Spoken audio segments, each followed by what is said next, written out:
There are demons attacking your family. And no, I'm not being dramatic. Before I get into it, I just want to say, if you're one of those people that do not believe in the supernatural or the spiritual, this video is probably not for you. But the devil hates the family, specifically your family, and demons are attacking your family.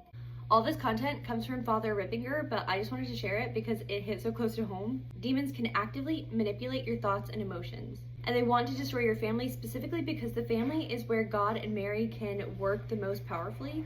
And the example that he used really hit close to home. It's where there is a birthday or anniversary and the wife woke up early and she's working on this big special breakfast for her husband. And she keeps going into her husband, who's still in bed, to check like, hey, are you waking up soon? When are you gonna be up? And then she goes back to keep working. The husband, who's in bed, hears this and he instantly sees it as nagging and is assuming all these thoughts behind her question. Like, she thinks he's lazy, he's not good enough, he's not providing enough.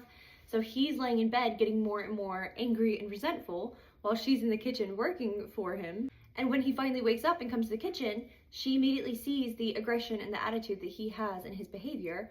And then she reverts to a state of being resentful and angry because he doesn't appreciate the sacrifices she made, and he never appreciates her hard work. He doesn't see all the hard work that she does around the house and for him and for the kids. And he used this example that I'm sure anyone in a marriage can relate to as an active attack by demons, because the husband made so many assumptions behind the wife's questions that were not there. They were going back to past resentments or grudges that he's been holding on to, and patterns of behavior that he's falling back into and that he's seeing in his wife. She sees his ungratefulness or aggression, she falls back into patterns of resentment and anger that she might be harboring all the time. So in this very small, I thought very relatable example, he said that these are demons attacking the thoughts and the emotions. And yeah, there might be some truth to the resentments in the marriage, but that they're actively being manipulated by demons and by the devil to further divide the marriage and divide the people in the marriage. Rippinger ended with the note that you can't divide externally until you divide internally, meaning you can't separate people or break up a family until you have already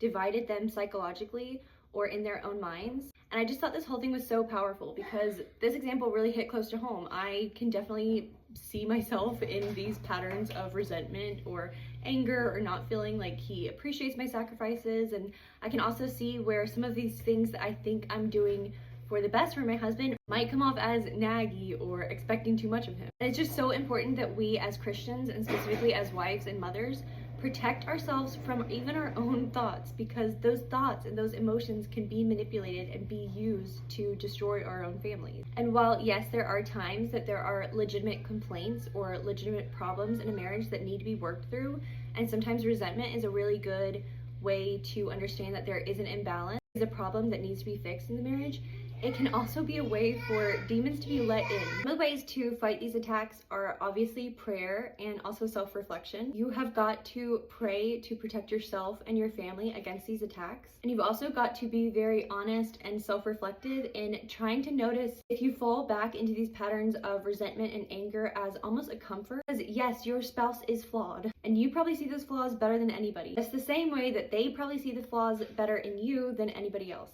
And it is so important not only to pray for the protection of yourself and your family, but also pray for your spouse.